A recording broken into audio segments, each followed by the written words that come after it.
नमस्कार मंडली, एक बार फिर से स्वागत है आपका मेरे यूट्यूब चैनल में। आज हम बात करने जा रहे हैं उसके बारे में जो हम सब थे और कुछ अभी भी होंगे। यहाँ तक कि जॉनी भैया भी वो होके गए होंगे, परंतु तब उन्हें या उनके घर वालों को पता नहीं होगा कि ये आगे चल के कुछ ऐसे बड़े चमत्कार करने वाले। और वो है छोटे नटखट बच्चे, जो हम सब कभी ना कभी थे। मगर मैं आज बात करूँगा छोटे नटखट चूतिया बच्चे की। हमारा बचपन बड़ा ही मज़ेदार रहा। हमें दूसरों से कोई मतलब नहीं था, बस अपनी ही धुन में रहते थे। हमारा दिन चक्के में घुस के गोल गोल घूमने में और उसकी गांड मार के उसे गोल गोल घुमाने में जाता था। मिट्टी से खेलते खेलते कब बदक बन जाते थे पता भी नहीं चलता था। और अगर रेत दिख जाए तो अय है पूछो ही मत, पागलों की तरह उसमें सिर तक घुसे जाते थे। और जब तक रेत बालों में, कानों में और गांड में नहीं जाती तब तक हिलते नहीं थे वहाँ से। आज के ज़माने में जैसे स्पाइडरमैन और सुपरमैन थे, वैसे ही उस ज़माने में गांड में उंगली डाल के हाथों को गोल गोल घुमाने वाला शक्तिमान था। और आज के ज़माने में जैसे हैरी पॉटर की छड़ी है, वैसे ही उस ज़माने में दीपक कलाल की मुंडी लगाई शकला का बूम बूम की पेंसिल थी।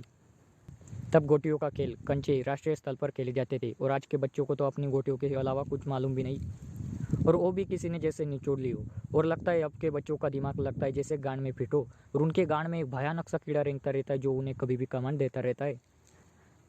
पता नहीं इन भुसड़ी वालों का क्या प्रॉब्लम रहता है। जब भी कोई बड़े उम्र वाला लड़का दिखे तब ओए ओए गांडू, ओ लड़ू, ओए कहाँ जा रहा है ओए। और हम इनकी तरफ सिर्फ गुस्से से देखे तो मार खाना है क्या, क्या करेगा, क्या करेगा तू। और कोई अपना आपा खोकर इनकी गांड तोड़ भी देता है तो वो एक बात भूल जाता है, इनकी गांड अंबुजा सीमेंट से बनी होती है, इतनी आसानी से नहीं टूटने वाली। लोगों का एटीट्यूड इतना आसानी से खत्म नहीं होता। तुम जितना इनकी गांड मारोगे उतना इनका जोश और बढ़ेगा। इतना सख्त तो जॉनी सिंस का लंड भी नहीं होगा, मन करता है इनकी गांड मार के बंदर की तरह लाल कर दे।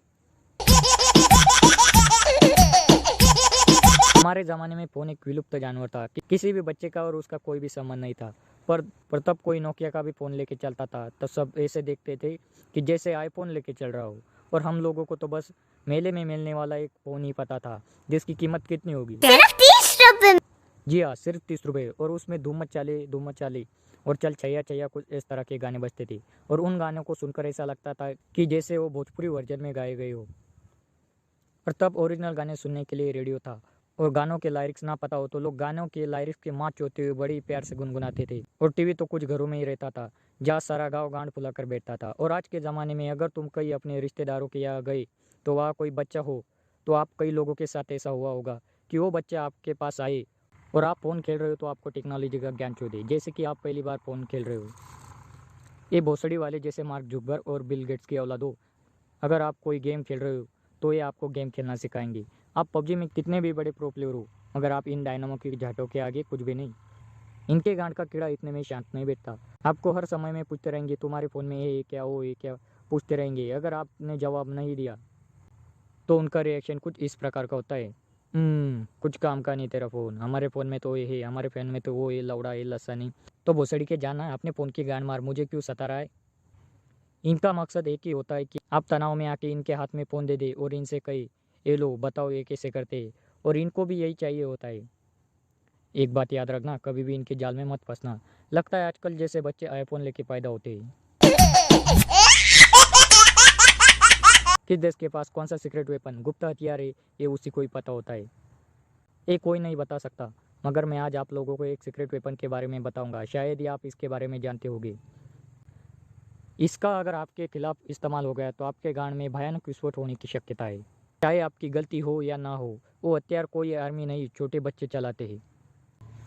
अगर कोई चूतिया सा बच्चा आपको कुछ भी कहे, यहाँ तक कि आपकी गांड भी क्यों ना मार दे, अगर आपने उसके नाजुक लंड को ज़रा सा भी मरोड़ा या उसे छूने की भी कोशिश की और वो रोने लगा तो समझ लेना आप गए काम से। उसके घर वाले आकर आपके हर कोने से गांड तोड़ेंगे।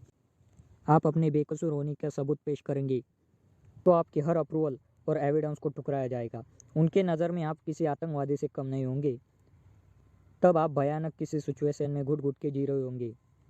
मैं अब आपको अपना एक किस्सा बताता हूँ। जब मैं गर्मियों की छुट्टी में अपने मामा के गांव गया था, तब मैं खेत में जा रहा था। तब वहाँ कुछ लंड बच्चे खेल रहे थे और उनका जो भोसड़ी वाला लीडर था उसके गांड की रोशनी चमक पड़ी और उनमें से एक मेरे नाम का बच्चा, तो उसके नाम से वो सब चिल्ला रहे थे। मुझे पता था कि वो भोसड़ी वाले मुझे ही कह रहे, पर मैंने पहले बेंचोदों को इग्नोर कर दिया। मगर वो रुके नहीं। जैसे ही मैंने मुड़कर देखा तब सब चुप बैठे, मगर मैं जैसे ही वापस चल लिया तो गांडू फिर से चिल्लाने लगी। फिर मैंने अपना मानसिक संतुलन खो के उनकी ओर जाने लगा। तब सभी भोसड़ी वाले भागने लगे और फिर मैंने उनके लीडर को बोला बाद में मिल भोसड़ी के, तेरी गांड तोड़ूंगा। फिर वहाँ से जाने के बाद मैंने वो बात घर वालों को बताई तो वो बोले बड़ा ही बदतमीज़ बच्चा है, अगली बार बताना उसे। और ये सब सुनकर मुझे लगा कोई टेंशन वाली बात नहीं।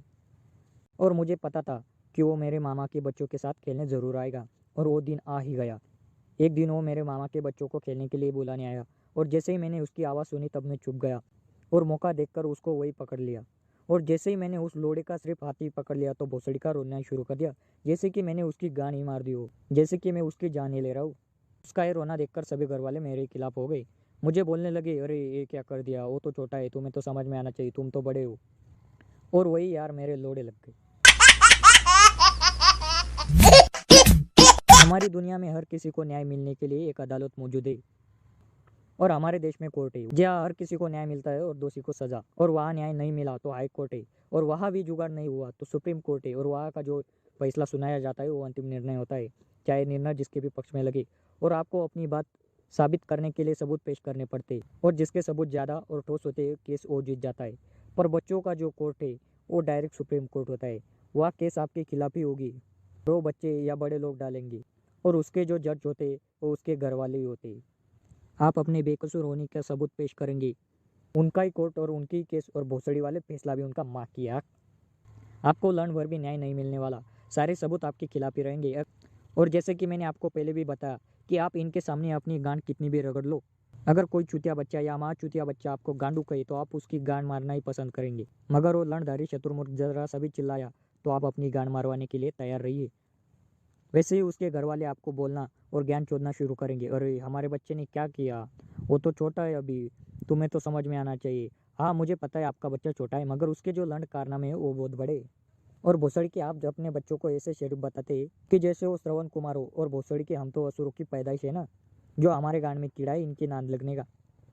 और इनसे कहा जाए आपको आपके बच्चों को कुछ समझाना चाहिए, इसका रोज का है, तो इनका एक ही डायलॉग होता है, अरे अभी तो ये छोटा है, बड़ा होके समझ जाएगा।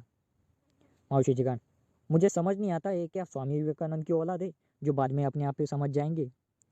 तो एक बात समझ लो, लंड तब तक ही अच्छा लगता है जब तक उस पर झाट नहीं होते, बाद में वो बहुत ही बखेड़ा खड़ा कर देता है। वैसे ही बच्चों का होता है, जब तक वो छोटे होते हैं तब तक ही शरारत अच्छी लगती है, बाद में वो चूतियापा बन जाता है।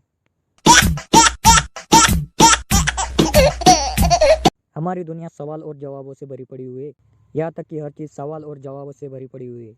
हर चीज़ के लिए एक सवाल है और उसके लिए एक जवाब है। और कुछ सवाल तो ऐसे है कि जिसका लंड भी जवाब नहीं मिल सकता, और इंसानों को इन सवालों के जवाब ढूंढने में ज़्यादा दिलचस्पी होती है, और सबसे ज़्यादा छोटे बच्चों को होती है। और इनमें से कुछ बच्चों के सवाल ऐसे होते हैं कि शायद ही कोई महापुरुष दे पाए। और लोग कहते हैं कि सवाल पूछना अच्छी बात है, लेकिन जो सवाल ये पूछते हैं इनका कोई अर्थ नहीं होता, मतलब नहीं होता। इनके सवाल कुछ इस प्रकार के होते हैं, क्या छोटा भीम को लड्डू खाने से पावर आती है, क्या तुम उससे लड़ सकते हो, तुम्हारे पास डोरेमोन की तरह गैजेट है, क्या तुम शेर से डरते हो, क्या उससे फाइट कर सकते हो, क्या तुम डायनासोर को मार सकते हो। अबे भोसड़ी के, मुझे क्या कोई जॉनी सिंह समझाए जो जब मन किया शेर की गांड मार दे, जब मन किया तब डायनासोर की गांड मार दे। और ये चूतिया टीवी वाले कुछ भी दिखा देते, छोटा भीम को लड्डू से पावर मिली, और ऐसा लगता है छोटा भीम कोई लड्डू नहीं गांजा फूकता हो जो ऐसे कांड का। और इसका असर इन लोगों पर पड़ता है जो लोगों का दिमाग चाटना चालू कर देते, और ये लोगों का दिमाग चाटना चालू कर देते। और देखो सभी बच्चे एक जैसे नहीं होते, कुछ अच्छे होते तो कुछ बावड़ी गांड होते। खैर ये बकचोदी तो चलती ही रहेगी। अगर आपको ये वीडियो अच्छा लगा हो तो लाइक शेयर और चैनल को सब्सक्राइब ज़रूर कर देना। तब तक के लिए बाय बाय।